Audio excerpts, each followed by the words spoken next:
యెహోషువ అనే నాయకునితో మాట్లాడుతున్న మాట. ఏమని మాట్లాడాడు దేవుడు అంటే, అప్పుడు యెహోవా, నేడు నేను ఐగుప్తు అవమానమును మీ మీద నుండకుండా దొర్లించి వేసి ఉన్నానని యెహోషువతో అనెను.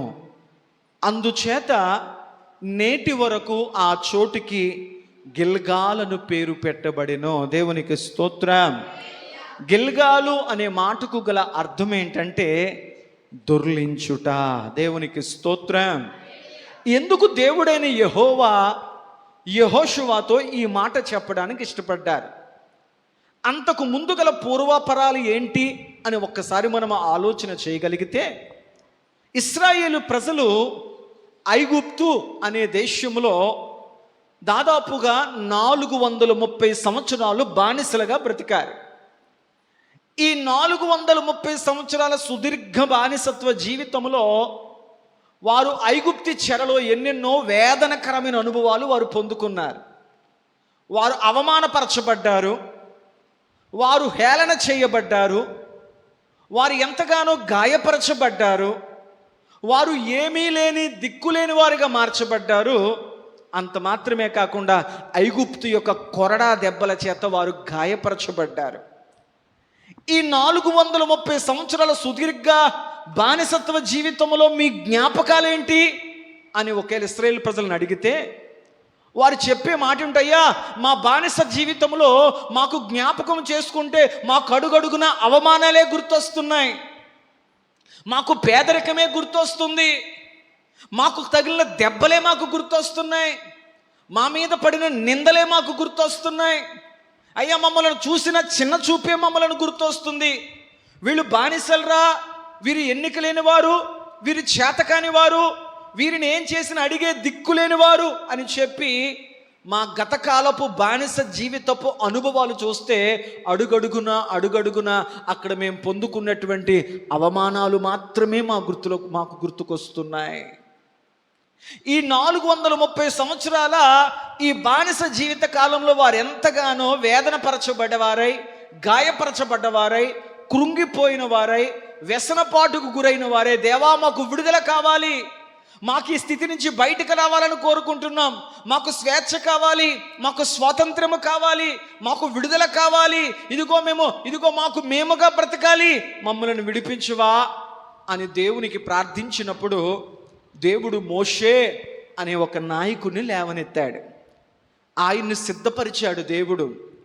80 సంవత్సరాలు దేవుని చేత మోషే సిద్ధపరచబడిన తర్వాత 40 సంవత్సరాలు రాజుగారు కుమారుడిగా బ్రతికాడు. 40 సంవత్సరాలు మిద్యాను అరణ్యములో గొర్రెల కాపరిగా బ్రతికాడు.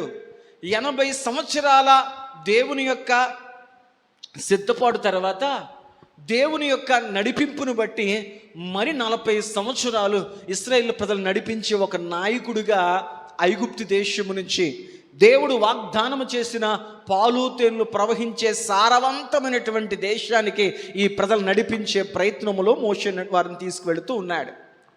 ఐగుప్తు దేశం నుంచి బయటకు వచ్చిన తర్వాత వారు ఎదుర్కొన్న మొదటి చేదైన అనుభవం ఏంటంటే, వారికి అడ్డుగా నిలబడిన ఎర్ర సముద్రం, ఉధృతంగా ప్రవహిస్తున్నటువంటి ఎర్ర సముద్రం.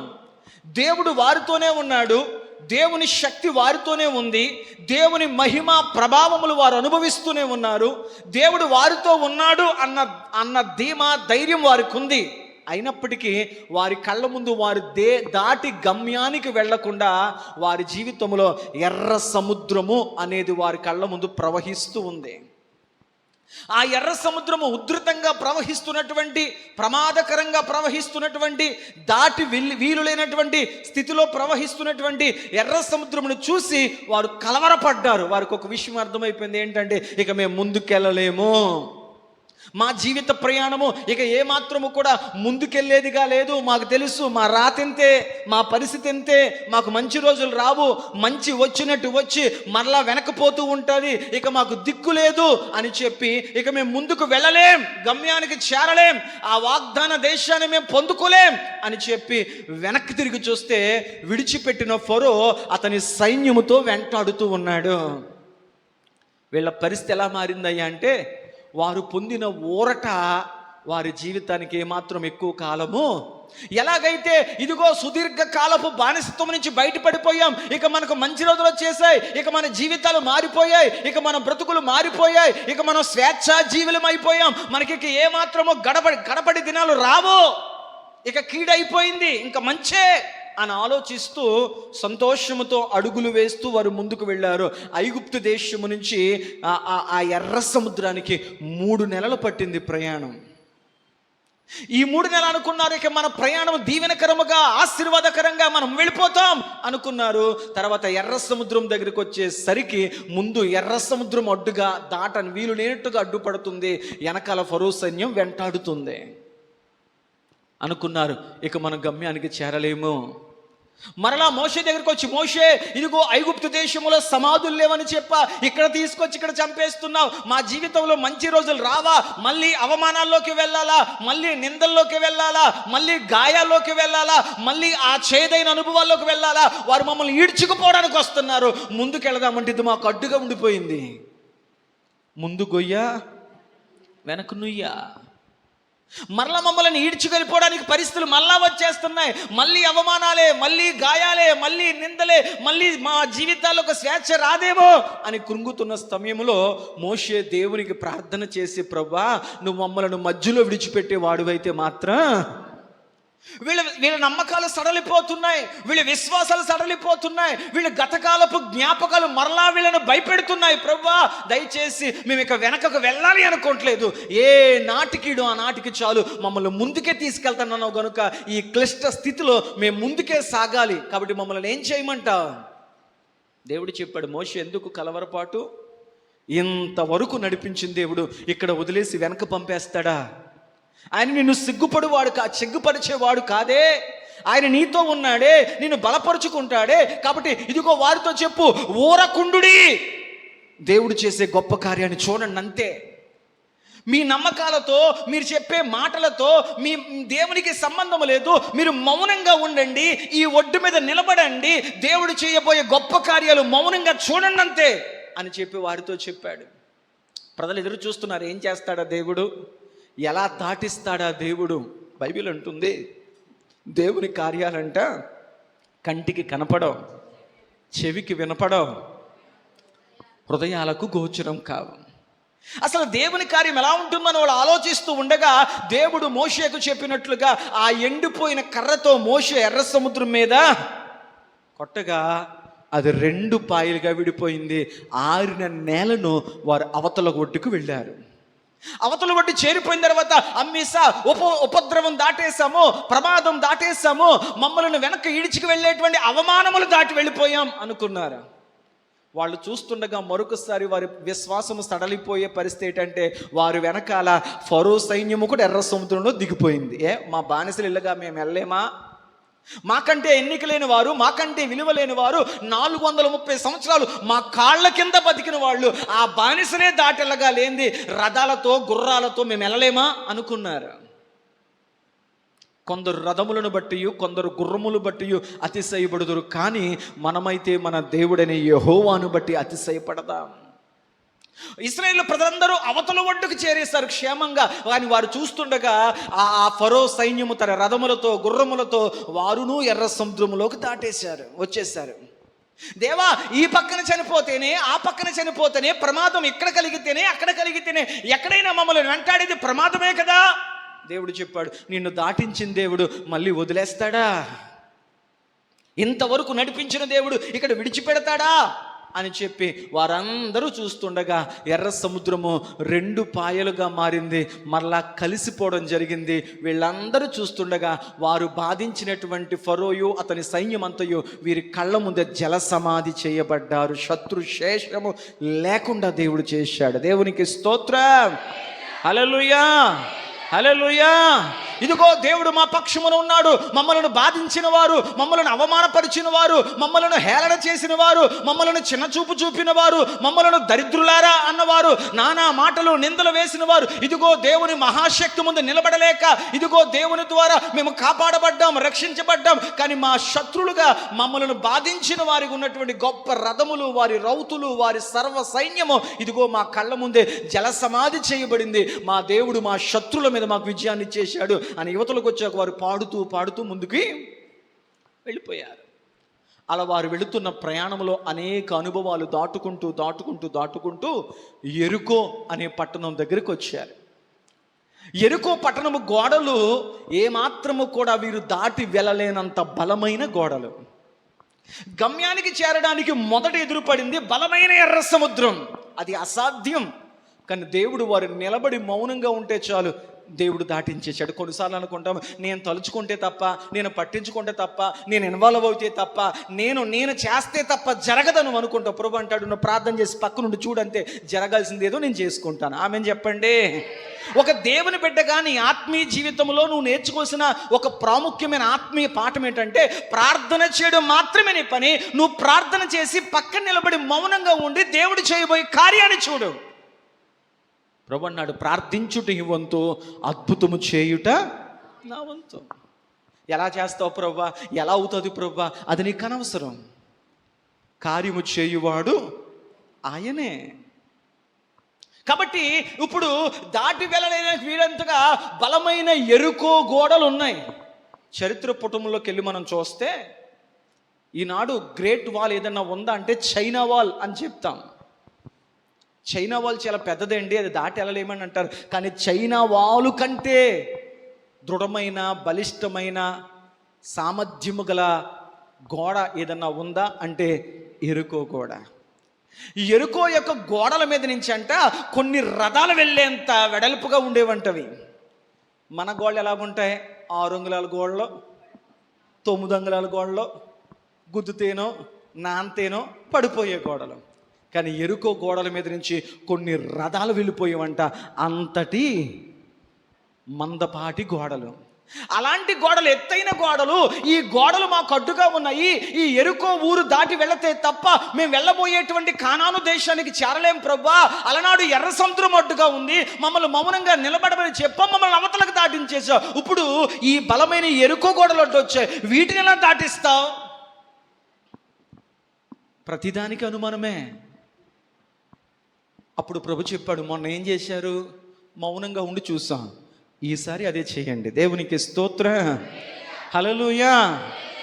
దేవుడు మోషేతో చెప్పాడు, మోషే ఇదిగో నీ ప్రజలతో నువ్వేం చెబుతావయ్యా అంటే, వారిని బలపరచు, వారిని ధైర్యపరచు, దేవుని కార్యాలు ఎంత గొప్పవో వారు తెలుసుకునేలా చేయి. మోషే నాయకత్వములో ఉన్నంతకాలం వారు చక్కగా నడుస్తూ వచ్చారు. ఒకానొక సమయం వచ్చేసరికి మోషేను ప్రభు తన సన్నిధికి చేర్చుకున్నాడు.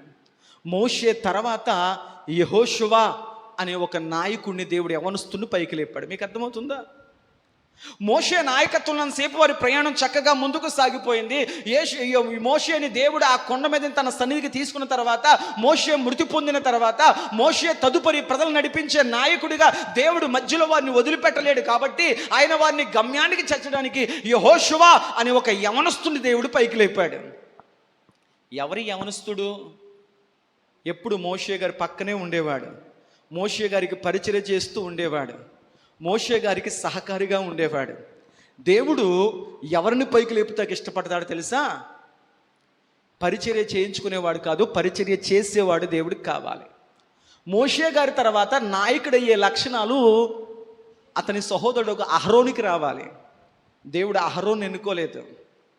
మోషే గారు వెనకాలండి ఆయనకు సంబంధించినటువంటి ప్రతి సహకారం అందిస్తూ, ఆయన ఆహారం తిన్నప్పుడు ఆయన చేతుల మీద నీళ్లు వేస్తూ, ప్రతి దానికి మోషే గారు వెనకాల ఒక సేవకుడిగా ఉన్నటువంటి యెహోషువను పైకి లేపాడు. ఏలీ గారి తర్వాత దేవుడు ఏలీ కొడుకులను అభిషేకించుకోలేదు, ఒక బాలుడైన సమూయేలును అభిషేకించాడు. ఆ బిడ్డను ఎందుకు అభిషేకించాడంటే, ఆయన వృద్ధుడిగా ఉన్నటువంటి ఏలీ గారి వెనకాలే తిరుగుతూ, అతడు ఆహారం తిన్న తర్వాత అతని మీద చేతుల మీద నీళ్లు వేస్తూ దైవజనుడికి ఒక పరిచారకుడిగా ఉన్నాడు. దేవుడు పరిచర్య చేయు వాళ్ళనే దేవుడు లేపడానికి ఇష్టపడతాడు. హల్లెలూయా. తనను తాను హెచ్చించుకున్నవాడు తగ్గింపబడతాడు, తగ్గించుకున్నవాడు హెచ్చింపబడతాడు. ఈ ఎరుకో గోడలు ఎలా దాటగలుగుతాం ప్రభా అని ప్రార్థించినాడు. ప్రభు చెప్పాడు, ఏమీ లేదు, మీరు మౌనంగా ఆ గోడల చుట్టూ తిరుగుతుండమని చెప్పాడు. మొదటి రోజున వారు మౌనంగా ఆ గోడల చుట్టూ తిరిగి వచ్చేసారు. రెండవ రోజున ఆ గోడల చుట్టూ నడుస్తూ మౌనంగా తిరిగి వచ్చేసారు. 3వ రోజు, 4వ రోజు, 5వ రోజు, 6వ రోజు. ఇదేంటండి? దేవుని కార్యాలు ఎలాగున్నాయేంటి? మౌనంగా గోడల చుట్టూ తిరగమంటున్నాడంటే దేవుడు. ఈ గోడలు పగలగొట్టాలంటే మన వంతుగా పలుగో పారో పట్టుకుని ఏదో చెయ్యాలి కదా. ఏ ప్రయత్నం లేకుండా దేవుడు మౌనంగా తిరగమంటున్నాడేంటి? 7వ రోజు వచ్చిన తర్వాత దేవుడు అన్నాడు, ఇప్పుడు మీ స్వరమును తెరిచి ఆర్భాటము చేస్తూ కేకలు వేస్తూ దేవుణ్ణి స్తుతిస్తూ ఆ గోడ చుట్టూ తిరగండి అన్నాడు దేవుడు. అద్భుతాలకు ముందు మౌనం ఉండాలి. దేవునికి స్తోత్రం. నీ జీవితంలో అద్భుతము జరగాలంటే, నీ జీవితంలో నిన్ను అడ్డగించేటువంటి గోడలు కూల్చబడాలంటే ముందు నీకు మౌనం రావాలి దేవుని దగ్గర. దేవునికి స్తోత్రం. వారు 6 దినాల పాటు మౌనంగా ఎరికో గోడల చుట్టూ తిరిగిన తర్వాత 7వ రోజున ప్రభు చెప్పారు, మీరు మౌనంగా ఉండొద్దు, ఈ రోజు దాని చుట్టూ దేవుని స్తుతిస్తూ కేకలు వేస్తూ తిరగండి. వారు ఎంతో చక్కగా ప్రభుని స్తుతిస్తూ గోడల చుట్టూ తిరిగి గోడల నుంచి దూరంగా వచ్చారంట. వారు నిలబడి చూస్తుండగా బలమైన కోట గోడలు వీరు చెయ్యకుండానే పేక గోడలుగా కూలిపోయాయి. దేవునికి స్తోత్రం. హల్లెలూయా. దేవుడు బలమైన కార్యాలు జరగాలంటే నువ్వేం చెయ్యవసరం లేదు, ఆయన మీతో చెప్పునది చేయుడి. దేవుడు నీతో ఏం చెబుతాడో అది అక్షరాల నువ్వు చేయడానికి సిద్ధపడగలిగితే దేవుడు నీ లోబడే తత్వాన్ని బట్టి నీ పక్షమున ఆయన చేయగలిగిన బలమైన కార్యాలన్నీ నీకు చేసి చూపిస్తాడు. యెహోవా దక్షిణ హస్తము మహోన్నతమాయను. యెహోవా హస్తము నీ కొరకు నా కొరకు సాహస కార్యాలు చేస్తుంది. నువ్వు చేయాల్సిన పని లేదు, దేవుడు చేస్తాడు. నువ్వేం చేయాలి? ఆయన చెప్పినది చేస్తే చాలు. దేవునికి స్తోత్రం. హల్లెలూయా. ఎర్ర సముద్రం అనేటువంటి బలమైన అనుభవాన్ని దేవుడు దాటించేశారు. ఎరుకో గోడల లాంటి బలమైన అనుభవాన్ని దేవుడు యెహోషువ ద్వారా దాటించేశారు. వీరికి కానాను దగ్గరలో కనపడుతుంది. ఇప్పుడు వీరు వెళుతుండగా వీరికి యోర్దాను నది అడ్డుపడింది. ఎవరికి ఎదురైంది? యోర్దాను నది ఎదురైంది వీళ్ళ ప్రయాణంలో. ఇదేంటి ప్రభువా, మేము గమ్యానికి దగ్గర అవుతున్న కొలది మాకు అడుగడుగున అవరోధాలే, ఆటంకాలే, ఇబ్బందులు ఎదురవుతున్నాయి ప్రభువా, మేము గమ్యానికి వెళ్ళలేమా? ప్రభు చెప్పాడు, ఇన్ని దాటించిన దేవుణ్ణి ఇది దాటించలేనా? యోర్దాను ఎదురయ్యింది. యెహోషువ ప్రార్థించాడు, ప్రభువా ఈ యోర్దాను ఎలా దాటాలి? దేవుడు చెప్పాడు, ఏం చెయ్యొద్దయ్యా, నా మందసాన్ని మీ యాజకులు మోస్తూ, వారు యాజకులుగా ఉన్నవారు దేవుని యొక్క మందసాన్ని మోయాలి, వారి వెనకాల సర్వ సమాజం ఉండాలి. యాజకులు దేవుని మందసాన్ని మోస్తూ యాజకులు ధైర్యంగా ఆ యోర్దాను నదిలో అడుగు పెట్టాలి. మందసం మోస్తున్న యాజకుల పాదాలు యోర్దానుకు తగలగానే యోర్దాను విడిపోతే. దేవునికి స్తోత్రం చెప్పండి. ఈ అద్భుతమైన విషయాలు ఒక్కొక్క సబ్జెక్టుకు ఒక్కొక్క పాయింట్ చెప్పుకోవచ్చు, కానీ ఈరోజు మన టాపిక్ అది కాదు కనుక జస్ట్ పూర్వపరాలు అలా జ్ఞాపకంగానే తీసుకొస్తున్నాను. ఎర్ర సముద్రం దేవుడు దాటించారు. అసాధ్యం అనుకున్న ఎరుకో గోడలు దాటించారు. ఆ తదుపరి వారికి ఎదురుపడినటువంటి యోర్దాను నదిని మరి యాజకులుగా ఉన్నవారు మందసాన్ని మోస్తూ వారి పాదాలు తాకిన వెంటనే యోర్దాను విడిపోయింది. అవతల ఒడ్డుకొచ్చేసారు. దేవునికి స్తోత్రం చెప్పండి. హల్లెలూయా. అప్పటికి వారి ప్రయాణము దాదాపుగా సగము దూరానికి చేరింది. వారి కళ్ళ ముందు వారికి వాగ్దానం చేయబడిన కానాను దేశం కనపడుతుంది. ఆ యోర్దాను ప్రాంతము ఆ స్థితిని వారు దాటిన తర్వాత దేవుడు వారితో చెప్తున్న మాట, అయ్యా నేను మిమ్మల్ని రూపాంతరము చేయాలని ఆశపడుతున్నాను, మీరు మిమ్మల్ని నాకు పరిపూర్ణమైనటువంటి బిడ్డలుగా నేను మార్చుకోవాలని ఆశపడుతున్నాను అని చెప్పి యెహోషువతో ప్రభు చెప్పాడు, నువ్వు రాతి ఆయుధాలు సిద్ధం చేయి అన్నాడు. మీకు తెలియాలి కాబట్టి రాతితో ఒక పొద్దునైన ఆయుధాలు తయారు చేసిన తర్వాత ఐగుప్తు దేశము నుంచి బయలుదేరిన వారందరూ కూడా సున్నతి చేయించుకున్నారు. కానీ ఈ మధ్య ప్రయాణములో పుట్టిన వారు సున్నతి చేయబడలేదు కనుక దయచేసి సున్నతి లేకుండా కానాను యాత్రకు వెళ్ళలేం, కానానికి చేరలేం, పరలోక కానానికి చేరలేం. కాబట్టి సున్నతి వారికి అవసరం కనుక వారందరికీ సున్నతి చేయి అని చెప్పాడు దేవుడు. వెంటనే యెహోషువ దేవుని మాట ప్రకారము పొద్దునైనటువంటి రాతి వస్తువుల చేత ఆ అరణ్యములో పుట్టిన తరములో ఉన్న బిడ్డలందరికీ కూడా సున్నతి చేయించాడు. ఆనాడు శారీరకమైన సున్నతి చేస్తేనే నువ్వు కానానులో అడుగు పెట్టగలుగుతావు. ఈనాడు ఆత్మీయ సున్నతి, దాని పేరే బాప్తిస్మము. ఈ బాప్తిస్మం అనే సున్నతి నీ జీవితంలో కలిగి ఉండకపోతే నువ్వు పరమ కానానైన పరలోకానికి వెళ్ళలేవు. దేవునికి స్తోత్రం. హల్లెలూయా. సున్నతి అనే మాటకు అర్థం ఏంటంటే కత్తిరించుట. తీసివేయుట. మన హృదయంలో నుంచి ఆత్మ సంబంధమైన సున్నతి జరగాలి ఈనాటి క్రైస్తవ్యానికి. అంటే అర్థం ఏంటంటే, నా తలంపుల్లోంచి, నా హృదయంలో నుంచి, నా ఆలోచనల నుంచి ఇదిగో లోకము అనే దాన్ని విడిచిపెడుతున్నాను, పాపము అనే దాన్ని కత్తిరించుకుంటున్నాను. ఇక లోకానికి, పాపానికి నేను దాసుడను, స్నేహితుడను కాదు. ఇదిగో వాటితో నా స్నేహం తెగిపోయింది, వాటితో నాకున్నటువంటి బాంధవ్యం తెగిపోయింది. నేను ప్రత్యేకింపబడిన వాడును, నేను దేవుని చేత ప్రతిష్ఠింపబడిన వాడును అని చెప్పి ఆనాడు దేవుడు వారిని తన పరిపూర్ణ జనాంగంగా దేవుడు రూపాంతరము చెందించడానికి యెహోషువతో చెప్పాడు, ఇదిగో వారికి సున్నతి చేయి అని చెప్పాడు. ఈనాడు వాక్యం వింటున్న ప్రియ సంగమా, నేను చర్చికి వస్తానండి, పాటలు పాడతానండి, ఆరాధన చేస్తానండి, వాక్యం చదువుతానండి, అన్నిట్లో ఉంటానండి, నేను పరలోక రాజ్యానికి వారసురాలను అయిపోతానా అంటే ప్రభు అంటున్నాడు, నువ్వు ఆత్మీయ ప్రయాణంలో ఉండొచ్చేమో కానీ ఆ పరలోక కానానుకు నువ్వు చేరాలంటే నీకు కూడా ఆత్మీయమైన సున్నతి చెయ్యబడాలి. ఆత్మీయ సున్నతి అంటే బాప్తిస్మము. నీ హృదయంలో నుంచి, తలంపుల్లో నుంచి, ఊహల్లో నుంచి లోకముతో నీకున్న బాంధవ్యము, లోకముతో నీకున్న స్నేహము, లోకముతో నీకున్న సహవాసము వేరు చేయబడాలి, కత్తిరించబడాలి, తొలగించబడాలి. అక్షరార్థమైన భావన కాదు. ఈనాటి దేవుని వాక్య ప్రకారం ఆత్మీయమైన సున్నతిని పొందాలి. ఆ సున్నతి పొందిన స్థలము వారు వచ్చిన తర్వాత అప్పుడు దేవుడు అన్నాడు, ఎస్, ఈనాటి నుంచి మీరందరూ కూడా ఇదిగో నా ప్రజలు, నా జనాంగము, ప్రత్యేకింపబడిన వారు, సున్నతి చేయబడిన వారు, ప్రతిష్ఠింపబడిన వారు అని చెబుతూ దేవుడు వారితో ఈ మాట అంటున్నాడు. ఏమంటున్నాడంటే, అప్పుడు యెహోవా, ఎప్పుడు? ఇంతకుముందు నేను చెప్పిన విషయం జరిగిన తర్వాత, నీ కుటుంబము రక్షణ అన్న అనుభవంలోకి వచ్చిన తర్వాత, దేవుని చేత ప్రతిష్ఠింపబడిన తర్వాత, పవిత్రపరచబడిన తర్వాత, బాప్తిస్మము అనేటువంటి ఆత్మీయ సున్నతి అనుభవాన్ని పొందిన తరువాత అప్పుడు యెహోవా వారితో చెప్తున్నాడు, నేను నేడు ఐగుప్తి అవమానమును అన్నాడు. దేని అవమానమునంట? చెప్పండి, దేని అవమానమంట? అంటే వీళ్ళు 430 సంవత్సరాలు చేదైన అవమానాలు అనుభవించారు కదా. వీళ్ళు ఎర్ర సముద్రం దాడుతున్నా, ఆ యొక్క అరణ్యములో ప్రయాణం చేస్తున్నా, వీళ్ళకి ఏమాత్రము కూడా నమ్మశక్యంగా లేదు. నిజంగా మనం బయటకు వచ్చామా? నిజంగా ఇది నిజమేనా? ఇది కళ? అసలు ఫరో లాంటి బలమైన ఆ ఇత్తడి సంఖ్యల నుంచి, ఫరో నుంచి, అతని బలము నుంచి, అతని సైన్యము నుంచి అసలు ఎలా మనం బయటికి రాగలిగాము? ఇది మనం కలగని వారి వలె ఉన్నామా? ఇది నిజమా అబద్ధమా? ఎందుకంటే వీళ్ళు ప్రయాణం అయితే చేస్తున్నారు కానీ వీళ్ళ జ్ఞాపకాల్లో మాత్రం వారు అనుభవించిన చేదైన జ్ఞాపకాలే ఉండిపోయాయి. కొన్ని సందర్భాల్లో మనము ఈ రోజులో బ్రతకం, బతికితే భవిష్యత్తులో బతుకుతాం, లేకపోతే నిన్నటి జ్ఞాపకాలతో, మొన్నే నా జీవితంలోనే అలా జరిగింది, నా చిన్నప్పుడే ఇలా జరిగింది, నా భర్తకే అలా జరిగింది, నా భార్యకే ఇలా జరిగింది, నా పిల్లలకే ఇలా జరిగింది, మా బంధువుల దగ్గరే అలా జరిగింది. ఖాళీ దొరికితే చాలు గతకాలపు జ్ఞాపకాలతోనే మన సమయం, మన సహవాసం గడిపోతాయి. కొంతమంది భవిష్యత్తు ఊహలతో బ్రతుకుతారు, కొంతమంది గతకాలపు జ్ఞాపకాలతో, గతకాలపు గాయాలతో బతుకుతారు. ఈ క్షణము బతికేవారు బహుశా చాలా తక్కువ మంది.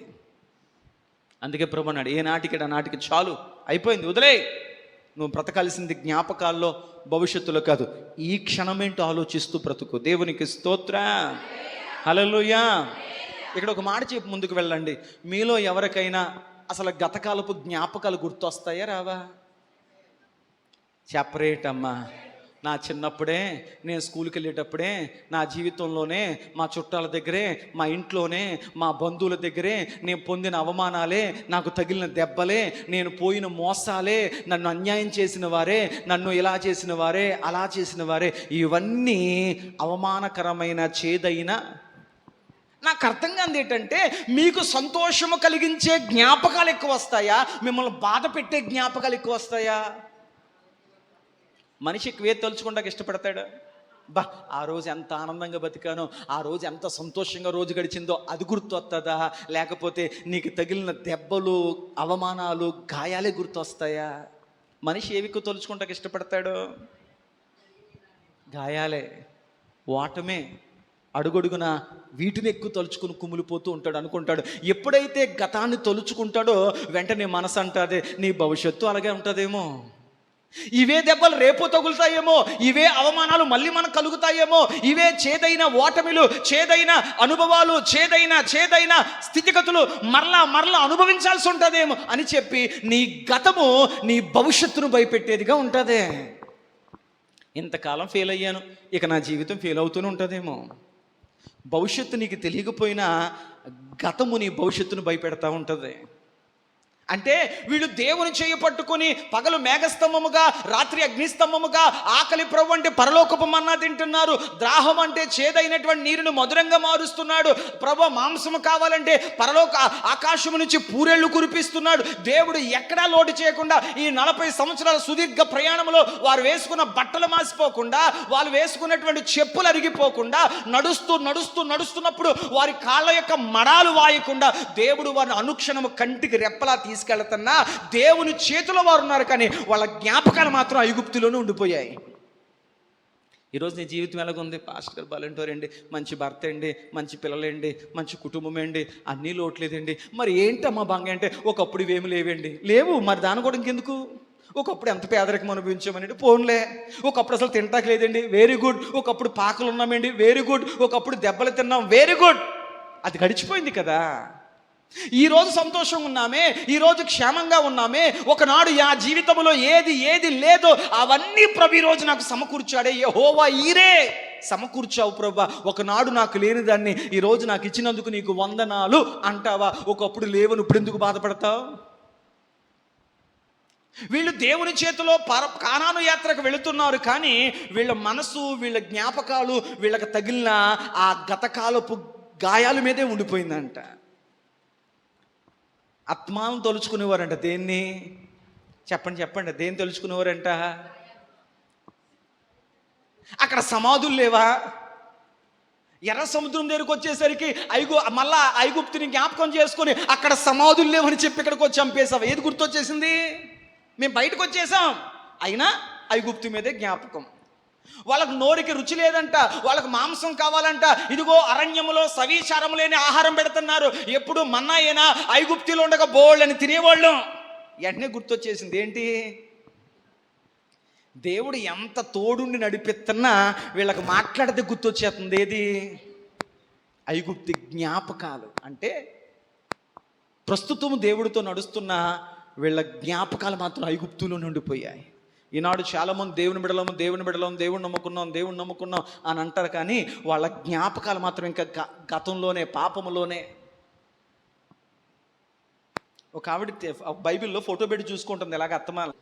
ఆ గాయాలను, ఆ చేదైన అనుభవాలను వదిలిపెట్టి రాలేకపోతున్నారు. అయితే దేవుడు ఇది గమనించాడు. యెహోషువాకి తెలియదు, మోషేకి తెలియదు, ఈ ప్రజలు మనతో వచ్చేస్తున్నారులే అనుకున్నారు. వీళ్ళకు ఐగుప్తు దేశం నుంచి వీళ్ళు దూరంగా వెళుతున్నా, కానీ వీళ్ళ ఆలోచనలకు ఐగుప్తు ఇంకా దగ్గరగానే ఉంది. ఐగుప్తు ఇంకా వాళ్ళకి మనసుకు దగ్గరగానే ఉంది, దూరం అయితే పెరిగింది. కానీ అప్పుడు దేవుడు వారు ఎప్పుడైతే సున్నతి చేయబడ్డారో అప్పుడు యెహోషువతో దేవుడు ఏమని మాట్లాడుతున్నాడంటే, ఏమంటున్నారంటే, అయ్యా మీరు ఈ విషయాన్ని గమనించండి. అప్పుడు యెహోవా, నేడు నేను ఐగుప్తి అవమానమును మీ మీద నుండకుండా దొర్లించి వేసి ఉన్నానని యెహోషువతో, ఐగుప్తిలో మీకు కలిగినటువంటి అవమానములన్నింటినీ ఇదిగో నేను దొర్లించేశాను అన్నాడు దేవుడు. ఏం చేశాడంట? అసలు సబ్జెక్ట్లోకి వెళ్ళలేదు ఇంకా. దొర్లించాడంట దేవుడు. దొర్లించడం అంటే అర్థం ఏంటి? తీసేయడం, పక్కకు గెంటేయడం. పక్కకు మీ జ్ఞాపకాల్లోంచి వాటిని తుడిచేస్తున్నాను, మీ అనుభవాల్లోంచి వాటిని తీసేస్తున్నాను. ఒక విధంగా చెప్పాలంటే ఆ గతకాలపు అవమానములన్నీ మీ మనసుల్లోంచి, ఆలోచనలోంచి నేను తుడిచేస్తున్నాను, తీసేస్తున్నాను. అవి మీకు జ్ఞప్తికి. అంటే కొన్ని తలుచుకోవడం దేవుడికి ఇష్టము, సెపరేట్ అమ్మా. దేవుడికి ఇష్టము. ఒక ఆవిడ్ని ప్రార్థన చేయమంటే ప్రార్థన చేస్తా, ప్రభువా ఎంత పనికి మాలిన వాడినయ్యా, ఎంత నీచున్నయ్యా, ఎంతటి అపవిత్రున్నయ్యా, ఎంతటి ద్రోహినయ్యా అని ప్రార్థన చేస్తున్నాడంట. తన స్థితి తను ఒప్పుకుంటా. వెంటనే దేవుని స్వరం మాట్లాడుతుందంట, ఇవన్నీ ఇప్పుడు చేసావు అన్నాడంట దేవుడు. అదేంటి ప్రభా, నా గతకాల జీవితం చూస్తుంటే అడుగడుగునా ఇవన్నీ చేశాను కదా ప్రభా. ప్రభు అన్నాడంటే, ఎప్పుడైతే ప్రభా నన్ను క్షమించు అని నువ్వు ప్రార్థించి నీ కన్నీళ్లు కార్చావో అప్పుడు నా రక్తము చేత నీ గతమంతా కడిగేశాను. నీ పాపపు ఆ అనుభవాలన్నీ మూట కట్టేసి నేను నా వీపు తట్టు వేసుకున్నాను. నేను వెనక్కి తిరిగి నీ వైపు చూసేవాడిని అయితే మాత్రం మనుషులకు అలవాటు, సాతానికి అలవాటు దేన్ని చూడడం. ఇప్పుడు ఎంత భక్తి చేస్తున్నావు కానీ ఒకసారి వెనక్కి తిరిగి చూసుకోండి నీ బతుకేంటి తెలుసా, సాతాన్ అంటాడు. దేవుడు అంటాడు, వద్దు, నీ గతముతో నీకు పని లేదు. ఆయన రక్తము నీ గతాన్ని కడిగేసింది. ఆయన రక్తము నీ గతాన్ని వెనక్కి పడేసింది. ఆయన నీ ముందు విశ్వాసమునకు కర్తయు దాన్ని కొనసాగించి వాడువైన దేవుని వైపు నీ గమ్యము తప్ప నీ గతముతో నీకు పని.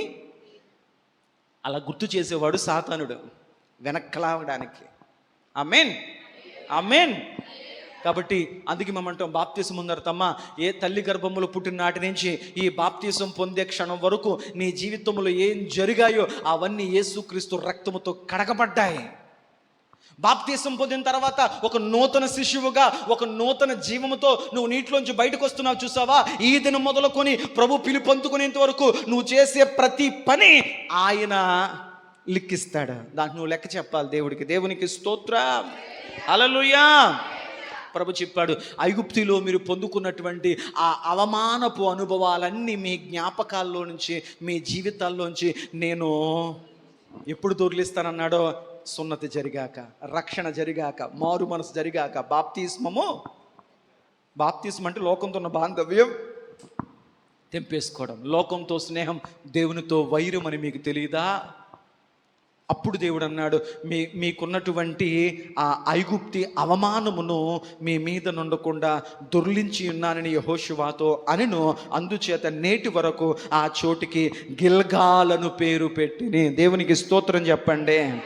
గిల్గాలు అంటే అవమానమును దొర్లించుట. దేం చేస్తాడంటే దేవుడు, మీరు నా బిడ్డలుగా మారారు కదా, ఇదిగో నేను మీకు ఇస్తున్నటువంటి, మీరు రక్షణ పొందిన తర్వాత, మీరు ఆత్మీయ సున్నతి పొందిన తర్వాత మీకు ఇస్తున్న ఒక మాట ఏంటంటే, ఇక మీ జీవితంలో నుంచి అవమానములన్నింటినీ ఇదిగో నేను దొర్లించేస్తున్నాను అని దేవుడు చెప్పాడు. దేవునికి స్తోత్రం, హల్లెలూయా. సర్వసాధారణంగా ఒక మనిషి జీవితంలో పొందుకునేటువంటి అవమానాలు ఎన్ని రకాలుగా ఉంటాయి చెప్పాలంటే పెద్ద లిస్ట్ ఉంది. దేవుడు నీ జీవితంలో ఉన్నటువంటి ప్రతి అవమానమును దొర్లించేస్తాను, తీసేస్తాను, తుడిచేస్తాను, నీ జ్ఞాపకాల్లోంచి, నీ ఆలోచనలోంచి వాటిని తీసేస్తానని ప్రభు అన్నాడు. అసలు మనిషికి కలిగే అవమానాలు ఏంటి? అసలు ఎప్పుడైనా మీరు అవమానపరచబడ్డారా? అవమానం అంటే ఏంటి? అవమానం అంటే పెద్దది ఏది ఉండదు. మనం ఊరెళ్ళాం, అందరి దగ్గరికి వచ్చి బాగున్నారా అన్నారు, నిన్ను మాత్రం అనలే. అంతకంటే పెద్ద అవమానం అవసరం లేదు. అందరికి తీసుకొచ్చి డ్రింక్ ఇచ్చారు, నీ దగ్గరికి వచ్చేసరికి అయ్యో అయిపోయింది, పర్లేదులే నువ్వేం అనుకోలే అన్నారు. అందరికీ కుర్చీ వేసి నీకు కుర్చీ ఇవ్వడం మర్చిపోయారు. అందరిని పిలిచి నిన్ను పిలవడం మర్చిపోయారు. అందరిని పేరున ఏ జాగ్రత్త, వెళ్ళొస్తానే అని చెప్పి నీకు చెప్పడం మర్చిపోయారు. అంటే నీకేమైపోద్ది?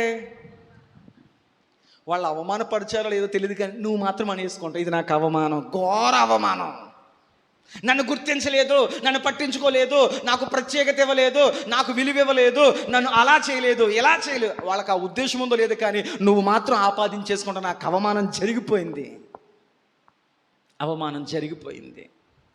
బైబిల్ అంటుంది, వాక్య ప్రకారము దేవుడు ఒక మనిషికి జరిగే అనేక అవమానాలను ఆయన నేను నీ మీద దొర్లిస్తాను, తీసివేస్తానని ప్రభు అంటున్నాడు. దేవునికి స్తోత్రం.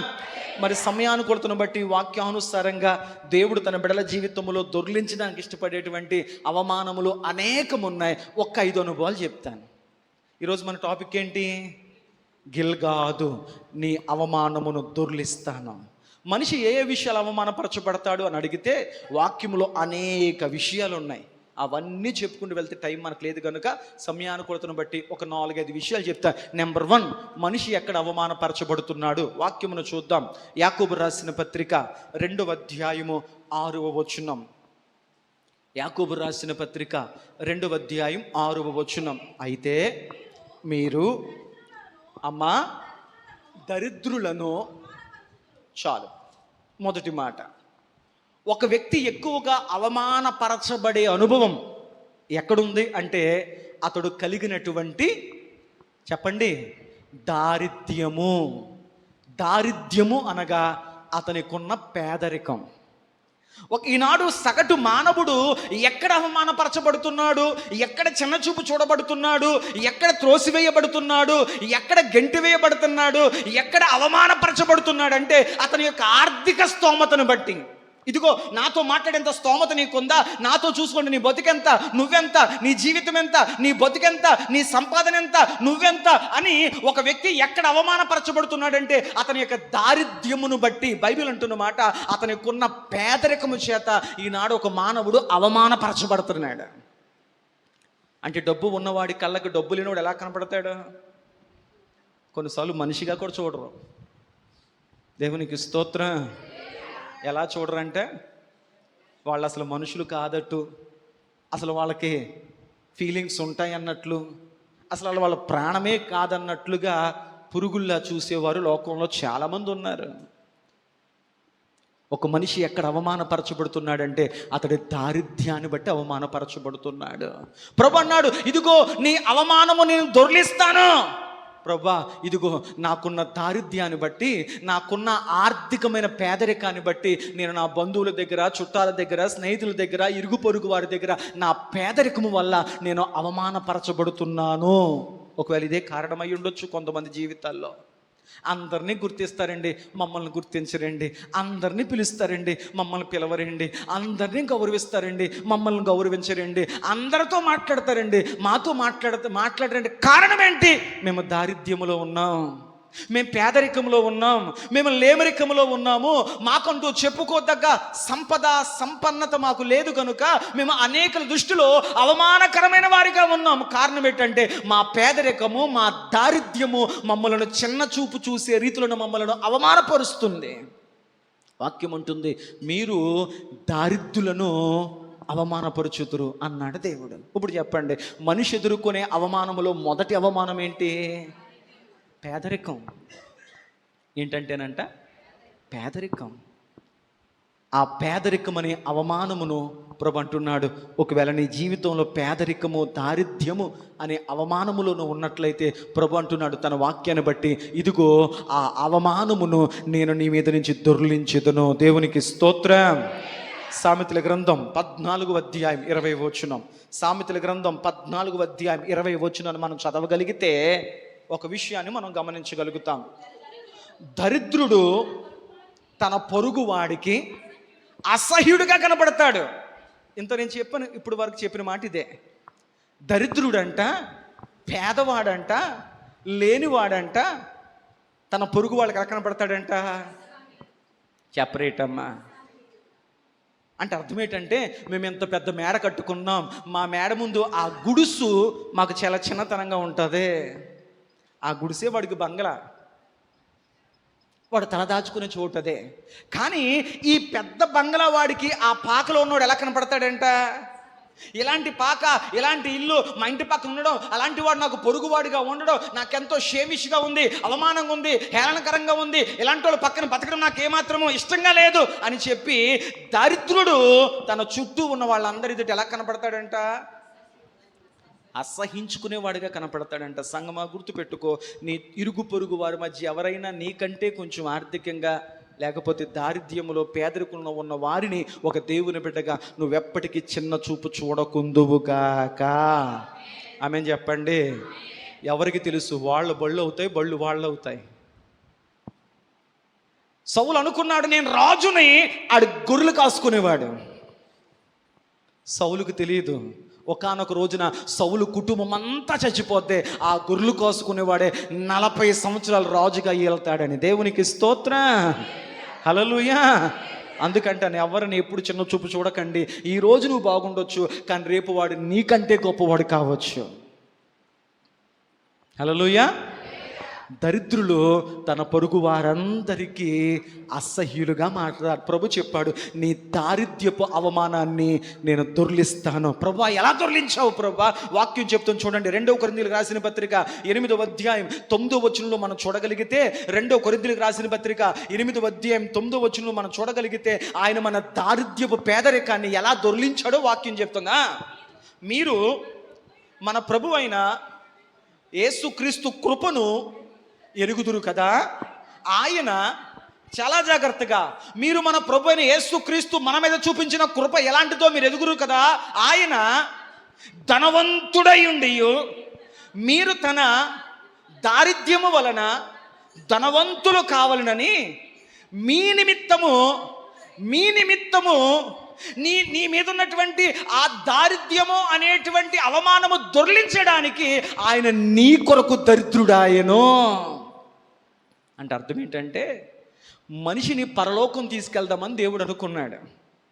అక్కడి నుంచి లాగుతుంటే మనిషి పైకి రాలేకపోతున్నాడు.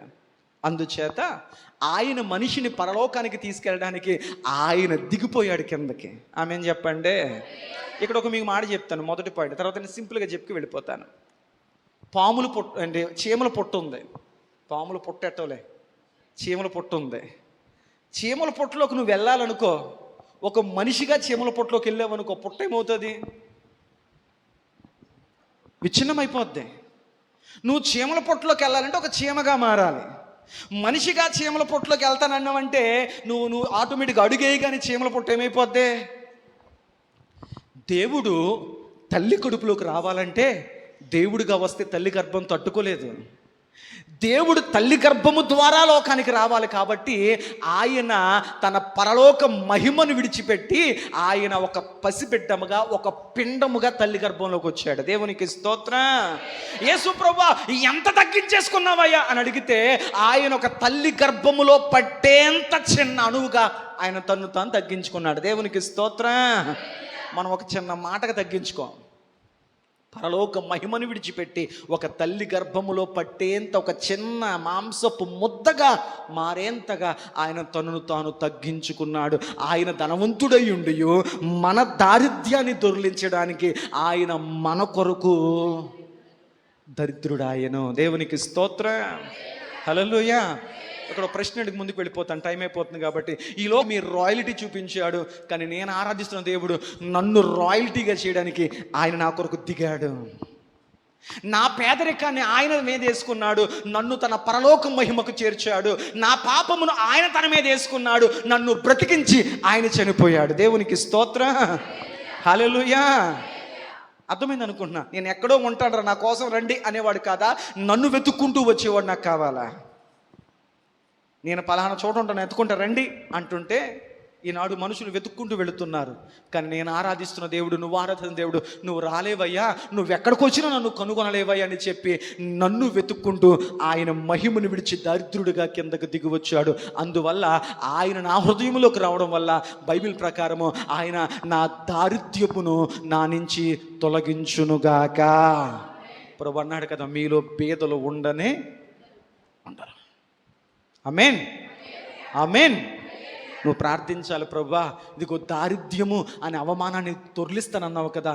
ఈ దారిద్ర్యాన్ని బట్టి, పేదరికాన్ని బట్టి, బిడ్డలను చదివించుకోలేక, నలుగురిలో గౌరవంగా కలిగి ఉండలేక నేను ఇబ్బంది పడుతున్నాను. నీ వాక్యమును బట్టి నా జీవితంలో నుంచి ఈ దారిద్ర్యపు అవమానము దొర్లించబడునుగాక. ఆమేన్. మొదటి పాయింట్. టైం అయిపోయింది. రెండో మాటకు వెళ్ళే ప్రయత్నం చేద్దాం. దేవుడు దొర్లించగలిగినటువంటి రెండవ అవమానం ఏదైనా ఉందా? వాక్యములో ఉండాలి. ఆ మాట చూద్దాం రండి. లూకా శుభవార్త 1వ అధ్యాయం 24వ వచనం.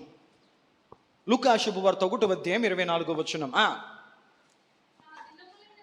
ఆ దినములైన పిమ్మట అతని భార్య ఎలిజబెత్ గర్భవతి అయి మనుష్యులలో నాకుండిన అవమానమును దేవుడు తీసివేయుటకు నన్ను కటాక్షించినని చెప్పాను. చాలమ్మా, దేవునికి స్తోత్ర. రెండవది, వివాహమైంది, చాలా సంవత్సరాలు గడిచిపోయాయి, దగ్గరగా వృద్ధాప్యం దాకా వచ్చేసారు. అయినా వారికి సంతానము లేదు. అయినప్పటికీ వారి నమ్మకాన్ని, విశ్వాసాన్ని, నిరీక్షణను వదిలిపెట్టకుండా వారు తమ భక్తిని కొనసాగిస్తూనే ఉన్నారు, ప్రార్థన చేస్తూనే ఉన్నారు. మీకు విషయం తెలుసా, మనం ప్రార్థిస్తాం కొద్ది కాలమైన తర్వాత మనం ఒక నిర్ణయానికి వచ్చేస్తాం, ఇంక అవసరం లేదు ఈ విషయం అని ఆపేస్తాం. ఇంకెంతకు మించి ఇంకొద్దు, ఇక ఎదురు చూడలేము, ఇక చేయలేము, ఇక దేవుడు చేయడు, దేవుడు చేసిన ఇక నాకు వద్దు, దాని మీద నాకు ఆశ తీరిపోయింది, దాని మీద నాకు కోరిక తీరిపోయింది, అది కావాలనే తృష్ట నాకు తగ్గిపోయింది, కాబట్టి ఇప్పుడు దేవుడు ఇచ్చినా నాకు వద్దు అని చెప్పి కొద్ది కాలం తర్వాత మనం ప్రార్థించడం ఆపేస్తాం. కానీ జకరియా, ఎలిజబెత్ అనేటువంటి దంపతులు యవ్వన వయసు మొదలుకొని వృద్ధాప్యం వచ్చేంత వరకు వారు ప్రార్థించడం మానలేదు, నిరీక్షించడం మానలేదు, ఎదురు చూడడం మానలేదు. ఎందుకంటే వారికి పిల్లలు కావాలి. వృద్ధాప్యమందు దేవుడు ఎలిజబెత్ గర్భాన్ని తెరిచాడు. అప్పుడు ఆ తల్లి ఆ బిడ్డను బట్టి ఏమని సాక్ష్యమిస్తుందంటే, మనుషులలో దేవుడు నాకు కలిగిన అవమానాన్ని దొర్లించాడు. దేని దొర్లించాడంట? బంధువుల మధ్యన, స్నేహితుల మధ్యన పైకి నవ్వుతా మాట్లాడుతూ అమ్మ బాగున్నావా అంటున్నారు, కానీ ఇంకేమీ లేదా విశేషం అన్న ప్రతిసారి కూడా వాళ్ళు ఏ ఉద్దేశంతో అంటున్నారో ఆ మనసులోని భావన నాకు అర్థమవుతుంది. వాళ్ళ పలకరింపులు, వారి మాటలు నాకు పైకి నవ్వులుగా ఉన్న హృదయాన్ని మాత్రం గుచ్చేస్తున్నాయి. వాళ్ళ చూపులు గుచ్చేస్తున్నాయి, వాళ్ళ మాటలు గుచ్చేస్తున్నాయి, వాళ్ళ పలకరింపులు గుచ్చేస్తున్నాయి. కొన్ని సందర్భాల్లో నలుగురిలోకి వెళ్లకుండా తలుపులు వేసుకొని లోపలే బతకాలనిపిస్తుంది. కారణం ఏంటంటే గర్భఫలము లేని అవమానము. ఇదే అవమానం బైబిల్ గ్రంథంలో రాహేలు అనే తల్లి అనుభవించింది. ఆమె కూడా బిడ్డను కనేటని అంటుంది, దేవుడు నా అవమానాన్ని దొర్లించేశాడు. హన్నా అనే తల్లి అంటుంది, దేవుడు నా అవమానాన్ని దొర్లించేశాడు. ఇలా చెప్పుకుంటూ వెళితే బైబిల్లో అనేక మంది గర్భఫలము లేని కారణము చేత వారు అవమానపరచబడ్డారు. ప్రభు చెప్పాడు కదా, నీ అవమానము నేను దొర్లించేదను. దేవునికి స్తోత్రం, హల్లెలూయా. ఎప్పుడైతే వారి నిరీక్షణ సిగ్గుపడనివ్వకుండా దేవుడు ఆ వృద్ధాప్యములో తల్లి గర్భాన్ని దేవుడు తెరిచాడో, ఆ తల్లి చెప్తున్నమాట, దేవుడు మనుషుల్లో నాకు కలుగుతున్న అవమానమును దొర్లించేశాడు. ఆమెను చెప్పండి. అప్పుడు మీరు అనవచ్చు, ఎలిజబెత్ లాగా అప్పుడు దాకా ఉండాలండి, శారమ్మలాగా అప్పుడులాగా ఉండాలండి, వాళ్ళకు అప్పుడు దాకా టైం పెట్టాడు, నీకు అప్పుడు దాకా పెడతాడని నేను చెప్పను. దేవుడు తగిన కాలమందు, దేవునికి స్తోత్రం. అన్నమ్మ నన్ను అంతకాలం ఎదురు చూడడం లేదు, కొద్ది కాలమే. రాహేలమ్మను కూడా అంతకాలం ఎదురు చూడడం లేదు, కొద్ది కాలమే. మన నిరీక్షణ కొద్ది కాలమే, మన సాక్ష్యం మాత్రం శాశ్వతం. ఆమెను చెప్పండి. హల్లెలూయా, హల్లెలూయా. కాబట్టి తల్లి మరొకసారి దైవజనుడిగా ప్రభు పక్షాన రెండవ మాటగా మీకు జ్ఞాపకం చేస్తున్నాను, గర్భం ఫలము లేని అవమానము అనేటువంటి అనుభవమును దేవుడు నీ జీవితంలో దొర్లించును కాక. కీర్తన గ్రంథం 113వ అధ్యాయం 9వ వచనం ప్రకారం, కీర్తన గ్రంథం 113వ అధ్యాయం 9వ వచనం ప్రకారం, ఆయన నేల నుండి దరిద్రులను లేవనెత్తువాడు, పెంట కుప్పల మీద నుండి బేదలను పైకెత్తువాడు. ఆయన సంతానము లేని దానిని ఇల్లాలుగాను, కుమారుల సంతోషము గల తల్లిగా చేయును. దేవునికి స్తోత్రం చెప్పండి. బైబిల్లో వాగ్దానం ఉందా లేదా? బైబిల్లో వాగ్దానం ఉందా లేదా? ప్రభు ఏం చెప్పాడు? ఆయన దరిద్రులను ధనవంతులుగాను, ధనవంతులను దరిద్రులుగాను చేయవాడు ఆయనే. అంత మాత్రమే కాకుండా ఆమె సంతతి లేని స్త్రీని ఇల్లాలుగా మారుస్తాడంట. ఎలాంటి ఇల్లాలుగా మారుస్తాడంట? చెప్పండి. కుమారులకు సంతోషము గల తల్లిగా మారుస్తాడు. ఆమెను చెప్పండి. మీకు మాట చెప్తాను వినండి. వాక్యం మనకు కాస్త కూస్తూ అవగాహన ఉంది కదా. బైబిల్ గ్రంథంలో పిల్లలు లేక ఎక్కువ కాలం ఏడ్చిన తల్లులందరికీ ఎవరు పుట్టారు? అమ్మాయిలా అబ్బాయిలా? చెప్పరేంటి? ఇంతకాలం ఏడ్చి ప్రార్థన చేస్తే మళ్ళీ ఆడపిల్ల పుట్టిందా? మనం అంటాం, దేవుడు ఏదిచ్చినా శ్రేష్టమైందే, దేవుడు ఏమిచ్చినా అద్భుతమైందే. కానీ వాగ్దానం ఉంది, సంతు లేని దానిని ఇల్లాలుగాను, కుమారులు సంతోషకరమైన తల్లిగా ప్రభు చేయునుగాక. ఫలము లేని అవమానమును దేవా నా జీవితంలో నీవు దొర్లించుదువుగాక. దొర్లించడం అంటే అర్థం ఏంటి? తీసేయడం. మూయబడిన రాయిని దేవత దొర్లించేసింది. తెరవబడిన అనుభవాన్ని దేవుడు చూపించాడు. దేవునికి స్తోత్రం. అర్థమైందా మీకు? మూడవ పాయింట్ మీకు జ్ఞాపకం చేసే ప్రయత్నం చేస్తాను. యెహెజ్కేలు గ్రంథం 36వ అధ్యాయం 15వ వచనం. యెహెజ్కేలు గ్రంథం 36వ అధ్యాయం 15వ వచనం. నిన్ను గూర్చి అన్యజనులు చేయు అపహాస్యము నీకు వినపడకుండా చేసేదను, జలముల వలన కలుగు అవమానము చాలు తల్లి. ఎవరి వల్ల కలుగు అవమానము? అవమానం నీకు ఎలా కలుగుతుందంట? అపహాస్యం అంటే, అపహాస్యం అంటే ఏంటి? ఎగతాళి. అంటే ఇదిగో మనుషులు నిన్ను అపహాస్యము చేస్తున్నారేమో, నీకు అపహాస్యము అనేటువంటి అవమానము కలుగుతుందేమో. ఒకవేళ ఎగతాళి అనే అవమానం నువ్వు అనుభవిస్తున్నావేమో. ఎగతాళి అంటే ఏంటి? ఆవిడకే అసలు పాడడం రాదు, ఆవిడకే అసలు మాట్లాడడం రాదు, వాళ్ళకే అసలు చదువు రాదు, వాళ్ళకే అది లేదు ఇది లేదు అని నలుగురిలో దేని విషయములైన నువ్వు ఒకవేళ ఎగతాళి చేయబడుతున్నావేమో. నలుగురు నిన్ను చూసి నవ్వుకునే విధంగా నలుగురు నిన్ను అపహాస్యము చేసి ఆ అపహాస్యము అనే అవమానమును భరిస్తున్నావేమో, ఎగతాళి అనే అవమానమును అనుభవిస్తున్నావేమో. అయితే దేవుడు చెప్తున్న మాట, నీ మీద నుంచి మనుషుల వల్ల కలుగునటువంటి అవమానము, ఎగతాళి అనే అనే అనే అవమానమును దేవుడు నీ మీద నుంచి దొర్లించునుగాక. ఎగతాళి చేస్తే మనకేం కలుగుతుంది? బాధ కలగదా? నా గురించి చిలకనగా మాట్లాడుతున్నారంటే, నా గురించి జోక్గా మాట్లాడుకుంటున్నా. ఈరోజు నవ్వు పుట్టాలంటే ఒక నేడిపితే తప్ప నలుగురు నవ్వుకోలేరు. ఈరోజు సినిమాల్లో, సీరియల్లో, కామెడీ షోలో జరిగేది ఏంటి? చేయాలి, ఒకరిని అవమానపరచాలి, ఒకరిని కించిపరచాలి, ఒకరిని జోక్ వేయాలి, ఆ జోక్ వేసినోడు ఏడవాలి, ఆయన చూసి 10 మంది నవ్వాలి. ప్రభుని ఏడిపించి నలుగురు నవ్వించేవాడు కాదు. దేవునికి స్తోత్రం. హృదయములో ఆనందించగలుగుతాడు. ఆమెన్ చెప్పండి. హల్లెలూయా. ప్రభు చెప్తున్నాడు, మనుషుల వలన కలుగు నీకు అపహాస్యము. ఏ విషయములోనైనా నువ్వు ఒకవేళ ఎగతాళి చేయబడుతున్నావేమో, అది ఏదైనా అయ్యి ఉండొచ్చు. ఆ ఎగతాళిని ఏదో చేద్దాం అనుకుంది, ఏదో సాధించేద్దాం అనుకుంది, ఏదో అవుతుంది అనుకుంది, చూసావా తుస్ అయిపోయింది. ఏదో చేద్దాం అనుకున్నారు, ఏదో సాధిద్దాం, ఉద్యోగపరంగా, వ్యాపార పరంగా, చదువు పరంగా, అదన్నారు ఇదన్నారు, ఏదో అన్నారు, చూడండి చివరికి ఏం జరిగింది అని నలుగురు నిన్ను అవహేళన చేసి, ఎగతాళి చేసి మాట్లాడే స్థితి ప్రభు నీకు రానివ్వకుండా నువ్వు ఏ అనుభవం ప్రభు అంటున్నాడు, మనుషుల వల్ల కలుగు ఎగతాళిని, మనుషుల వల్ల కలుగు అపహాస్యం అనే దాన్ని దేవుడు నీ మీద నుంచి దొర్లించి వేయునుగాక. ఆమేన్. మీకు అర్థమవుతుందా? ఐగుప్తు యొక్క అవమానం నుంచి దొర్లిస్తానన్నాడు. ఐగుప్తులు మీకు ఏం కలిగిందండి?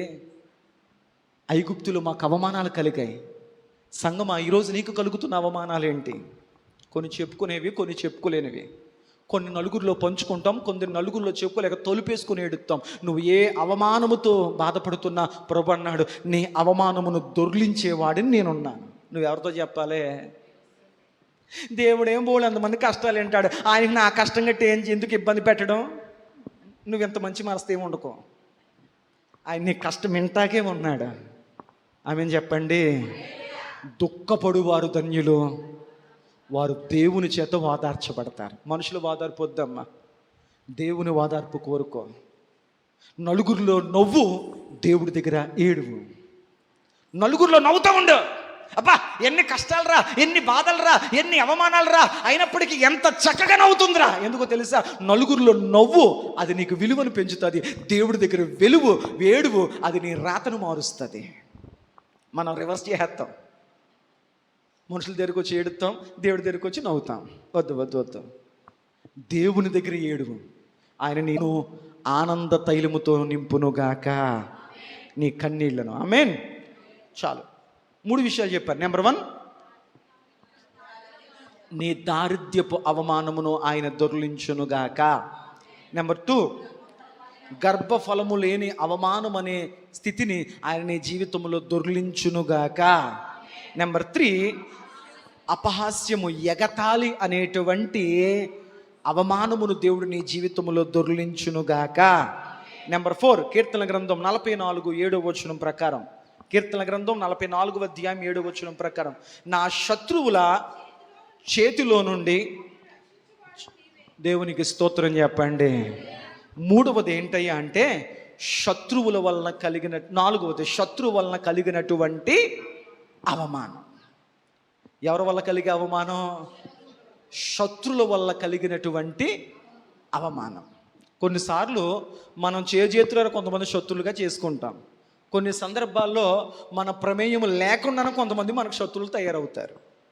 ఒక దేవుని బిడ్డగా నీ చేతులారా, నీ మాటల వల్ల, నీ చేష్టల వల్ల, నీ క్రియల వల్ల నీకు నువ్వుగా ఎవరిని శత్రువులుగా చేసుకోవద్దు. ఒకవేళ నీ ప్రమేయం లేకుండా నీకు ఎవరైనా శత్రువులు అయితే మాత్రం చాలా జాగ్రత్త. దేవునికి స్తోత్రం, హల్లెలూయా. ఒక చోట ఒక కొటేషన్ చదివాను. అది చదివి 7 సంవత్సరాలు అయింది. ఇప్పటికి నా మనసులో ఆ కొటేషన్ అలా ముద్రపడిపోయింది. ఏంటంటే, ఓ భగవంతుడా, నా శత్రువెవడో నాకు తెలుసు, నా శత్రువెవడో నాకు తెలుసు, వాడి దగ్గర నేను జాగ్రత్తగా ఉంటాను, నన్ను నేను కాపాడుకుంటాను, ఆడు నా శత్రువు కాబట్టి. కానీ నా మిత్రుడుగా ఉండి నా భుజమే చేయేస్తాడు చూసావా, వాడి నుంచి మాత్రం నువ్వే కాపాడు అన్నాడు. ఎవరి నుంచి కాపాడుకోలేడంట? నా శత్రువు ఫలానా వాడు కాబట్టి, వాడు నా కోసం మంచి ఏం ఆలోచించడు, వాడు నా కీడి చేతగా చూస్తాడు కాబట్టి వాడు దరిదాపులోకి వెళ్ళొద్దు, వాడున్న చోటుకి వెళ్ళొద్దు, వాడు పక్కన కూర్చోకూడదు అని ఎప్పుడు నా శత్రువు మీద ఒక కొన్నేసి జాగ్రత్త పడతాను. అది నాకు తెలుసు, అది నా వల్ల అవుతుంది, జాగ్రత్త పడ్డా. కానీ నేను నీ మిత్రుండ్రా అని చెప్పి నా భుజం మెచ్చి చేసి నాతో నవ్వుతో మాట్లాడతా చూసావా, వాడు నా వెనకాల ఏ గొయ్యి తవ్వుతున్నాడో, ఏ ఉచ్చు చేస్తున్నాడో నేనైతే తప్పించుకోలేను కనుక నా శత్రువు నుంచి నన్ను నేను కాపాడుకుంటాను, కానీ నా స్నేహితుడి నుంచి మాత్రం ప్రభువా నువ్వే కాపాడవా. నీ శత్రువు ఎవడో నీకు తెలియదు. నీ శత్రువు వల్ల కలిగేటువంటి అవమానమును సైతము ఆయన నీ మీద నుంచి దొర్లించునుగాక. దావీదు చిన్న బాలుడు క్యారేజీ పట్టుకుని యుద్ధానికి వెళ్ళాడు. యుద్ధంలో ఉన్నటువంటి అన్నయ్యలకు క్యారేజీ దాకా వెళ్ళాడు. అక్కడ వెళ్ళేసరికి ఫిలిస్తీన్ల సైన్యంలో, శత్రు సైన్యంలో ఒక ఎత్తరగా ఉన్న బలమైన వాడు అవమానపరిచే మాటలు మాట్లాడుతున్నాడు. ఏమని? మీరు దేవుని ప్రజలని చెప్పుకుంటారో, మీరు సున్నతి పొందిన జనాంగం అంటారో, మీ దేవుడు జీవము కలిగిన వాడు అంటాడు, మీ దేవుడు అంతవాడు ఎంతవాడు అది ఇది అని గొప్పగా చెప్తారు కదా. అంటే ఇంతంత గొప్ప జనాంగముగా మీరు ఉన్నారు, కానీ అంత గొప్ప దేవుడు మీరు కలిగి ఉన్నారు, కానీ నాలాంటి ఒక యోధుని చంపే వీరుడు మీ దాంట్లో లేడా అని చెప్పి జీవము గల దేవుని ప్రజలను అవమానపరుస్తూ మాట్లాడాడంట 40 రోజులు. ఎవరో? ఒకరోజు కాదు, 2 రోజులు కాదు, 6 అడుగుల జానడు ఉన్నటువంటి గొల్లియాతు అని ఫిలిస్తీయ శత్రువు 40 దినాలు అరుస్తూ, కేకలేస్తూ, తోలనాడుతూ, అవమానపరుస్తూ ఉన్నాడంట. ఎవరినే? దేవుని ప్రజల్ని. ఫరో ఆ యొక్క సౌలు మౌనంగా ఉన్నాడు. ప్రజలందరూ మౌనమైపోయారు, యోధులందరూ మౌనమైపోయారు. ఎందుకంటే మా శత్రువు మాకంటే బలవంతుడండి, డబ్బు ఉంది, బలం ఉంది, అధికారం ఉంది, రాజకీయం ఉంది, వాళ్ళ ముందు మనం నిలబడలేం అని చెప్పి వాళ్ళందరూ మౌనమైపోయారు. కానీ ఏమీ లేని ఒక పసిపిల్లవాడు ప్రభు కొరకు నిలబడ్డాడు. బైబిల్ చెప్తుంది, ఒక చిన్న గురకరాయితో కొట్టాడు, దేవుడు అతని తల నరికి పాదాల ముందు పెట్టే శక్తిని ఇచ్చేశాడు. దేవునికి స్తోత్రం. నీ పరిస్థితి నీకంటే ఎంత పెద్దదైనా నువ్వు దేవుని పక్షాన నిలబడి మోకాళ్ళ మీద ప్రార్థనలో పోరాడగలిగితే నీ శత్రువు ఎంత బలవంతుడైనా దేవుడు ఆ శత్రువు వల్ల కలుగు అవమానమును మీ మీద నుంచి దొర్లించునుగాక.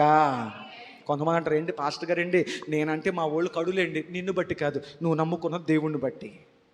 మా వీధులకే, మా చుట్టాలకే, మా బంధువులకే, మా శత్రువులకే నా పేరు చెప్తే దాడండి బాబు. నీ బలాన్ని బట్టి కాదు. ఈ బలం ఒక రోజు ఉండదు, ఒక రోజు 2 రోజులు ఉండదు, ఒక 2-3 సార్లు గేట్లు ఎక్కితే అయిపోగా ఉన్న నీ దేవుణ్ణి బట్టి. ఆమేన్ చెప్పండి. హల్లెలూయా, హల్లెలూయా. చాలు. ఎన్నో మాట? 4వ మాట, నా శత్రువు వల్ల నాకు కలుగుతున్న అవమానమును దేవుడు నా మీద నుంచి దొర్లించునుగాక. ఆమేన్.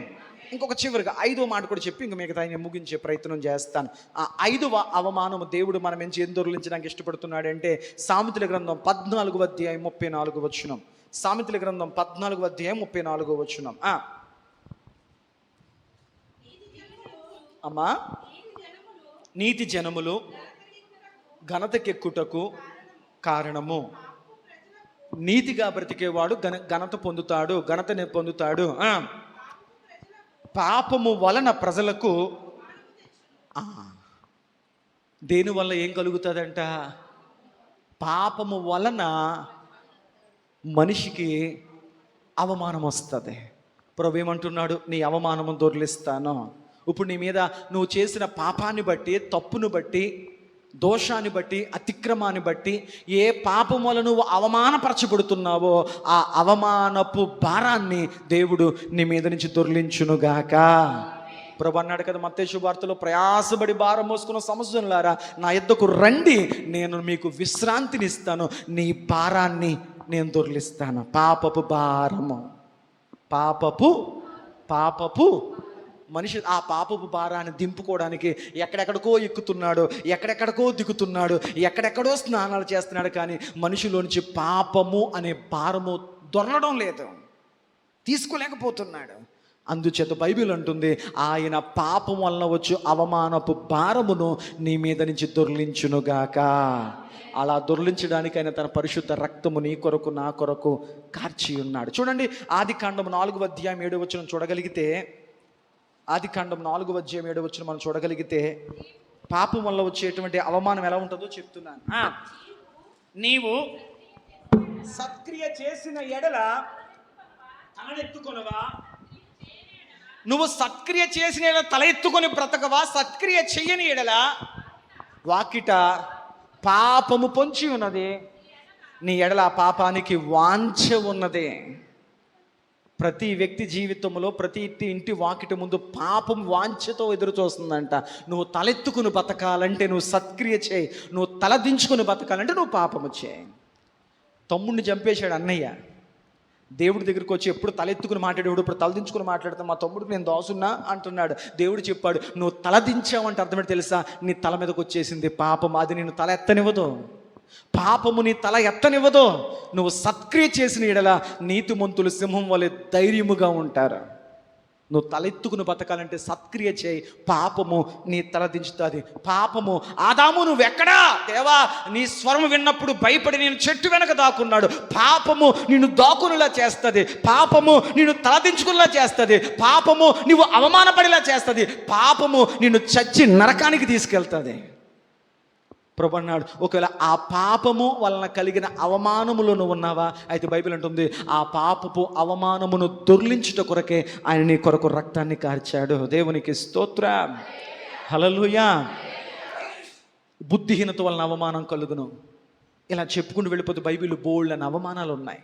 కానీ సమయం అయిపోయింది కనుక 5 అవమానాలు మీకు జ్ఞాపకం చేశాను. నెంబర్ 1, ఐగుప్తు యొక్క అవమానం మీ మీదకు రానివ్వను, వాటిని నేను దొర్లిస్తానని ప్రభు అన్నాడు. మొదటిది, దారిద్ర్యము, పేదరికం వలన కలిగిన అవమానము నీ జీవితంలో ఉంటే దేవుడు వాటిని మీ మీద నుంచి దొర్లించునుగాక. మొదటిది. రెండవది, అమ్మా, గర్భఫలము లేక గొడ్రాలితనం అనే అవమానము నీ మీద ఉన్నట్లయితే దేవుని వాక్యం బట్టి ఒక దైవజనుడిగా చెప్తున్నాను, దేవుని వాక్యమును బట్టి దేవుడు సంతతి గల ఇల్లాలిగా, పిల్లలకు సంతోషకరమైన తల్లిగా దేవుడు నిన్ను మార్చి దేవుడు ఆ అవమానము నుంచి నీ జీవితమును దొర్లించునుగాక. మూడవది, అపహాస్యము, చేతకానితనము, హేళనకు నువ్వు గురవుతూ ఉంటే, నలుగురు నీ గురించి చిన్నబుచ్చి మాట్లాడే పరిస్థితులు నువ్వు అవమానపడుతుంటే, బైబిల్ చెప్తున్న మాట ప్రకారము ఆ అపహాస్యము, ఎగతాళి అనే అవమానమును దేవుడు నీ జీవితంలో దొర్లించునుగాక. అదే మనుషులు నీ గురించి గౌరవంగా మాట్లాడుకొందురుగాక. ఆమేన్. నాలుగవది, శత్రువు వల్ల కలిగినటువంటి, చెప్పరేంటి వీళ్ళు ఎక్కడుంటారో, మన చుట్టాల్లోనే ఉండొచ్చు. ఎవరిలో ఉండొచ్చు? పైకి పోన్లే అమ్మ మంచి ఉద్యోగమే, పోన్లే అమ్మ మంచి మార్కులే, పోన్లే అమ్మ మంచి జీతమే, పోన్లే అమ్మ మంచి జీవితమే, లోపల మాత్రం ఏదోటై ఆగిపోతే బాగుండు, ఏదోటై పోతే బాగుండు, ఏదోటై క్యాన్సిల్ అయిపోతే. పైకి మాత్రం తేనె పూసే మాటలో, లోపల మాత్రం కఠినమైన మనస్సు. వారు ఎవరైనప్పటికీ కూడా నీ శత్రువు వల్ల కలిగేటువంటి హాని కానీ, నీ శత్రువు కోరుకునేటువంటి అవమానము కానీ దేవుడు నీ జీవితంలో కలగకుండా ఆయన దాన్ని దొర్లించునుగాక. ఎలా ప్రార్థించాలో కూడా చెప్తున్నాను మీకు నేను. తర్వాత 5వది, పాపము వల్ల నీవు అవమానపరచబడితే. స్త్రీ పాపములో దొరికింది, ఆమెను రాళ్లతో కొట్టి అవమానపరిచారు. ఆమెను చంపేద్దాం అనుకున్నారు. కానీ యేసు ప్రభు వారు ఇది పాపాత్మురాలండి, దీన్ని చంపేయాలండి, మోషే ధర్మశాస్త్ర ప్రకారం ఇలాంటివన్నీ రాళ్లతో కొట్టి చంపేయాలండి అన్నారు ప్రజలు. అప్పుడు యేసు ప్రభు అన్నారు, అయితే మీలో పాపం చేయడం మొదట రాయేయండి అన్నాడు. మొదట రాయేయండి అన్నాడు. మొదటోడు వచ్చి నేను చేసి నేను తెలుస్తా ఏంట్లే అని చెప్పి ఆయన ఆమె మీద రాయడానికి ఒకటి చెయ్యెత్తాడంట. నేను చేసి నీకు కనపడతా ఏంటి, ఈయన మన ఊరోడు కాదు, ఎక్కడి నుంచో వచ్చాడు, మీలో పాపం చేయలేని వాడు మొదట రాయేయండి, వాడు రాయేసిన తర్వాత మొత్తం అందరూ రాళ్ళు వేసేయండి అన్నాడు కదా. మొదట రాయి నేనే ఎత్తాను, అప్పుడు నాకే గుర్తింపు వద్దని చెప్పి ఒక రాయి ఎత్తాడంటే వేయడానికి. కొంతమంది తప్పు చేసి కూడా ధీమాగా బతికేస్తారు, తప్పును కూడా గొప్పగా బొంకేస్తారు, ఆ తప్పు చేయడానికి కూడా కరెక్ట్ రీజన్లు చెప్తారు. రాయేసి పోయాడంట. మిగతాలు అనుకున్నారంట ఈ రాయి పన్ని తర్వాత మనం తప్పులు చేసినా పర్లేదు, మిగతా మన వాళ్ళు మనం వేద్దాం అనుకున్నారంట. వాడు రాయేసే లోపల బైబిల్ అంటుంది ఆయన నేల మీద వంగి ఏదో రాయుచుండెను. యేసుప్రభు ఏలే ఆయనకి పెన్నం, ఆయన నేల మీద వంగి ఏదో రాస్తున్నాడంట. ఈ రాయేసే ముందు ఈయనేంటి పట్టించుకోకుండా ఏదో రాస్తున్నాడో అని వాడు అలా చూసి రాయి పడేసి వెళ్ళిపోయాడంట. నా ప్రశ్న ఏంటంటే ప్రభా, ఎత్తినోడు కింద పడేసి వెళ్ళిపోయేంత ఏం రాసావు కింద? కొంతమంది అంటాడు వాడి జీవితం రాసేసాడండి. యేసుప్రభు నీ జీవితం నా జీవితం రాయడు, ఆయన 10 ఆజ్ఞలు రాశాడు. ఏం రాశాడు? నువ్వు యూదుడవు కదా, మోషే ధర్మశాస్త్ర ప్రకారం ఈవిడ తప్పు చేసిందని చెప్పి రాళ్ళతో కొడతాకు వచ్చేసావు కదా, నిందలేత్తకు వచ్చేసావు కదా. అసలు నీ జీవితం నేను చూడు, నీ పొరుగువాడి దగ్గర దేన్ని ఆశించొద్దు, నీ పొరుగువాడి భార్యని ఆశించొద్దు, నీ పొరుగువాడి ఎద్దుని ఆశించొద్దు, నీ తల్లిని తండ్రిని సన్మానింపుము, ఇవి రాస్తా ఉన్నాడంట. ఆవిడ చూశాడు, ఆ మాటల్లో విషయం వాడికి అర్థమైపోయింది, ఇందులో చాలా నేను చేస్తానని వాడికి అర్థమైపోయింది. నాకు ఎందుకు వచ్చిందని చెప్పి రాయి పడేసి వెళ్ళిపోయాడు. అక్కడ వచ్చిన వాళ్ళందరూ రాళ్ళు పడేస్తే ఆమె మీద అవమానపు రాళ్ళు పడాలి, ఆమె మీద పడకుండా ఒక పెద్ద కుప్పగా వేసి వెళ్ళిపోయారంట.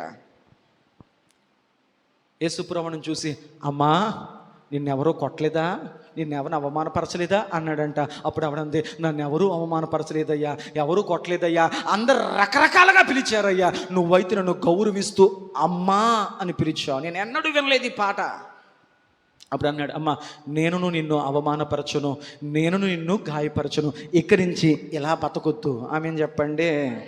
ఆయన అవమానమును గౌరవంగా మార్చాడు. తెలుసా, అదే తల్లి యేసు ప్రభు సిలువేయబడుతున్నప్పుడు ఆమె మరియమ్మ గారికి తోడుగా ఉంది. అదే తల్లి అవమానము నుంచి గౌరవంగా మారిన తర్వాత, నీతిగా బ్రతికిన తర్వాత, యేసు ప్రభు సిలువలో మరణిస్తున్నప్పుడు ఈ మరియమ్మ గారిని ఓదార్స్తూ నిలబడింది. అదే స్త్రీ యేసు ప్రభు వారి సమాధిలో ఉన్నప్పుడు ఆయనకు సుగంధ ద్రవ్యాలు రాయడానికి వచ్చింది. అదే స్త్రీ సంఘములో బలమైన పాత్రగా నిలబడింది.